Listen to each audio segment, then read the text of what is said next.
നമസ്കാരം. സിറ്റി ന്യൂസിലേക്ക് സ്വാഗതം. ലഹരിക്കെതിരെ SSF കമ്മീഷണർ ഓഫീസ് മാർച്ച് നടത്തുമെന്ന് ഭാരവാഹികൾ വാർത്താ സമ്മേളനത്തിൽ അറിയിച്ചു. 1 രാവിലെ 9:30 സ്റ്റേഡിയം കോർണറിൽ നിന്നും ആരംഭിക്കുന്ന മാർച്ച് സിറ്റി പോലീസ് കമ്മീഷണർ ഓഫീസിന് മുന്നിൽ CK റഷീദ് ബുഖാരി ഉദ്ഘാടനം ചെയ്യും.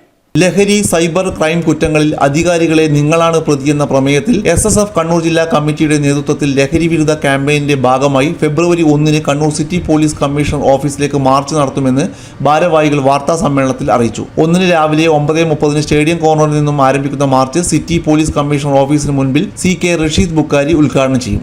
യൂണിറ്റുകളിൽ, ഗ്രാമങ്ങളിൽ SSFന്റെ യൂണിറ്റുകളുള്ള 700 ഗ്രാമങ്ങളിൽ പ്രക്ഷോഭ തെരുവ് എന്ന പേരിൽ ഒരു സദസ്സ് നമ്മൾ സംഘടിപ്പിക്കുന്നുണ്ട്. അതിൽ വിദ്യാർത്ഥികളും ബഹുജനങ്ങളും പങ്കെടുക്കുകയും അവർക്ക് ബോധവൽക്കരണം നടത്തുകയും ചെയ്യുക എന്നുള്ളതാണ് അതിൽ സംഭവിക്കുന്നത്. അതുപോലെ തന്നെ ലഘുലേഖ വിതരണം ഗ്രാമങ്ങളിൽ നടക്കും. പഞ്ചായത്ത് കേന്ദ്രങ്ങളിൽ, നമ്മുടെ ജില്ലയിലെ മുഴുവൻ പഞ്ചായത്ത് കേന്ദ്രങ്ങളിലും പഞ്ചായത്ത് ധർണ ഈ കാലയളവിൽ സംഘടന നടത്തുകയും പഞ്ചായത്ത് പ്രസിഡന്റുമാർക്ക് പൗരാവകാശ രേഖ സമർപ്പണവും നടക്കുന്നുണ്ട്. അതിൻ്റെ ഭാഗമായി തന്നെയാണ് ശനിയാഴ്ച ഫെബ്രുവരി 1 നമ്മൾ കണ്ണൂരിൽ SP ഓഫീസ് മാർച്ച് സംഘടിപ്പിക്കുന്നത്.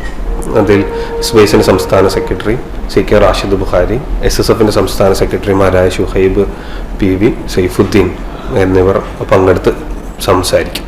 ഹനീഫ് പാനൂർ, റഷീദ് സഖാഫി മെരുവമ്പായി, PV ഷുഹൈബ്, TP സൈഫുദ്ദീൻ, അജീർ സഖാഫി, മുഹമ്മദ് സാലിം എന്നിവർ സംസാരിക്കും. ഒരു മാസമായി തുടർന്നു വരുന്ന ലഹരി വിരുദ്ധ ക്യാമ്പയിന്റെ ഭാഗമായി സമരപ്രഖ്യാപന കൺവെൻഷൻ, പ്രക്ഷോഭ തെരുവ്, ക്ലാസുകൾ, ലഘുലേഖ വിതരണം തുടങ്ങിയവ നടക്കും. ജില്ലയിലെ 85 കേന്ദ്രങ്ങളിൽ ജാഗ്രതാ സംഗമങ്ങളും നടന്നു വരികയാണെന്ന് ഭാരവാഹികൾ അറിയിച്ചു. വാർത്താ സമ്മേളനത്തിൽ റസീൻ അബ്ദുള്ള, ഫായിസ് അബ്ദുള്ള, അഡ്വക്കേറ്റ് മിദ്ലാജ്, CP സവാദ് എന്നിവർ പങ്കെടുത്തു. കൂടുതൽ വാർത്തകൾ അറിയാൻ സിറ്റി ചാനൽ വാട്സ്ആപ്പ് ഗ്രൂപ്പിൽ ജോയിൻ ചെയ്യുക. അപ്പോൾ YouTube ചാനൽ സന്ദർശിക്കുക. വാർത്തകളുടെ അവസാനിക്കുന്നില്ല. മറ്റൊരു വാർത്തയുമായി വീണ്ടും കാണാം. നമസ്കാരം.